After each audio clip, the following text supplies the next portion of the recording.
افغان ځواکونه دې پر طالبانو بریدونه زیات کړي. د زابل له بریدو وروسته پر طالبانو د بریدونو د زیاتېدو غوښتنه کیږي. زابل کې پر افغان پوځ له برید وروسته اوس ټینګار دا دی چې افغان ځواکونه دې له دفاعي حالت څخه تعرضي حالت ته لاړ شي. تحلیل کوونکي وایي د طالبانو د بریدونو له زیاتوالي سره د افغان ځواکونه هم خپل عملیات او بریدونه پیل کړي. له اور کم ونې وروسته تر دې مهاله افغان ځواکونه په دفاعي حالت کې دي، خو طالبان یو ځل بیا خپل وسلوالو ته له افغان ځواکونو سره د جګړې امر ورکړی دی.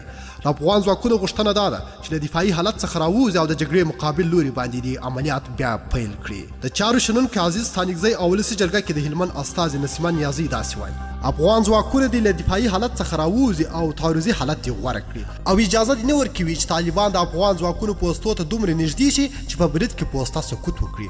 نو پکار ده چې ځمکني او هوایي ځواکونه خپل عملیات زیات کړي او طالبان ته اجازه ورنه کړي چې سیمې ترې ونیسي.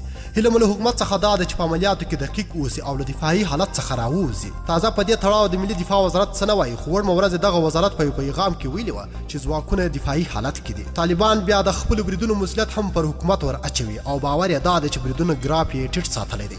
طالب ویان ذبیح الله مجاهد داسې وویل هیڅ ډول پروتوکول وجود نه لري، موږ دې بریدونه نه کوو، اوس چې هر څه دی مسؤلیت یې بیرته افغان حکومت ته ورګرځي.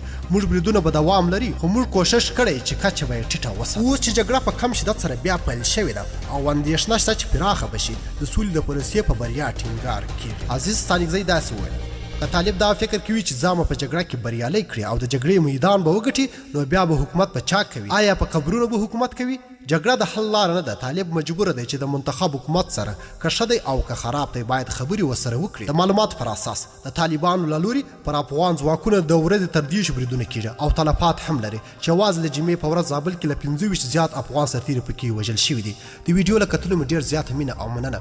که مو دغه ویډیو خوښه سوي حتما یې د سره لایک او شیر کړئ. د لا ښایسته او په زړه پورې مطالبو لپاره زموږ چینل حتما سبسکرایب کړئ. تر بیا او بلې ویډیو د الله په امان.